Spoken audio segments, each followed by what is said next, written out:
Hey guys, what's up? It's Yana. Welcome to day 24 of Camp NaNoWriMo, July 2023. I'm so tired.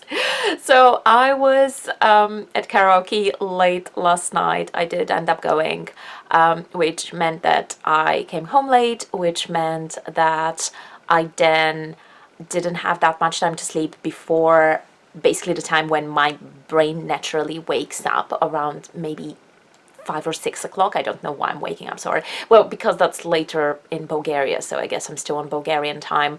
So I woke up around, I came home around maybe 2, woke up around 5.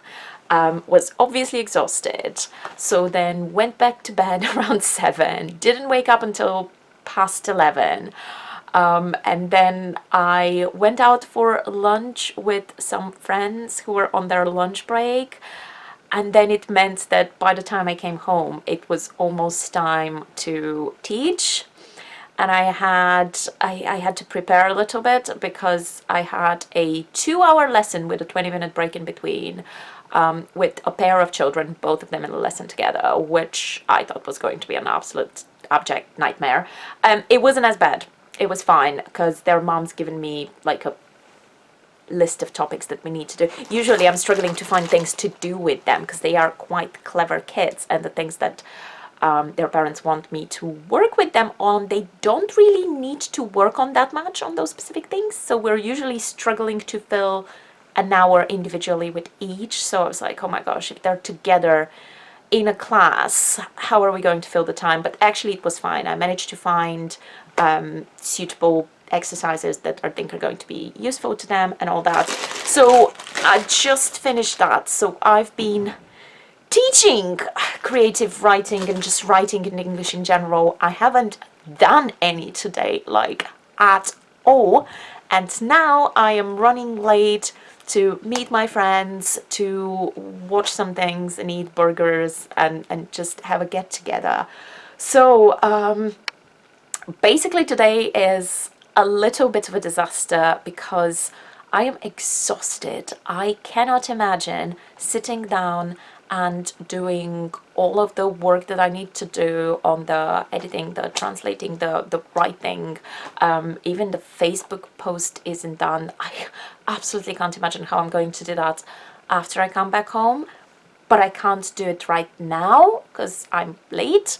And the only other option would be to take my laptop with me and kind of work in between watching things, which I have done before, but it's really annoying and headache inducing. But I may have to do that at least for, I think I'll take the laptop and I'll do at least the Facebook post because otherwise it's going to drive me insane. I hate that not being done. It just bothers me. And maybe I'll do a little bit of the editing there because I think I might be able to do that there. So hopefully that will happen.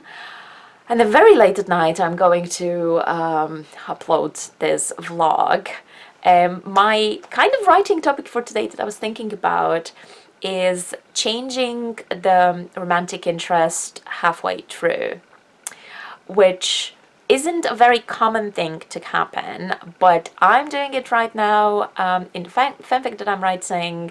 And another famous example of somebody doing that is Sarah J. Maas in her Big Dick Fairy series. And I think I'm managing to do it a lot better because I am not character assassinating the first love interest in order for the second to look good. And I think that's quite important. And that is something to learn from A Court of Thorns and Roses and its sequels, because that really annoys me. I don't think you should spend an entire book developing a romance and developing a character and making that character sympathetic to then basically just go, oh, do you know what? I think that other guy is more attractive. The way that it's done, I don't think it's I don't think it's cleverly subverting expectations. I think you're literally just retconning somebody's entire personality because you're now into something else. So what I'm trying to do is to be really respectful of that first existing relationship and make sure that it is not presented as something bad. There are reasons for why maybe it didn't work long term. I'm being quite slow with introducing the other love interest. There's no real rivalry between the two love interests, because I hate love triangles. I absolutely hate love triangles. I think they almost never work. I'm willing to be proven wrong, but I hate them every time I see them. So hopefully I'm doing a better job of that. I have come to exactly the point in the story where that first relationship, due to external circumstances, can't really continue. Like, the two characters are physically being separated.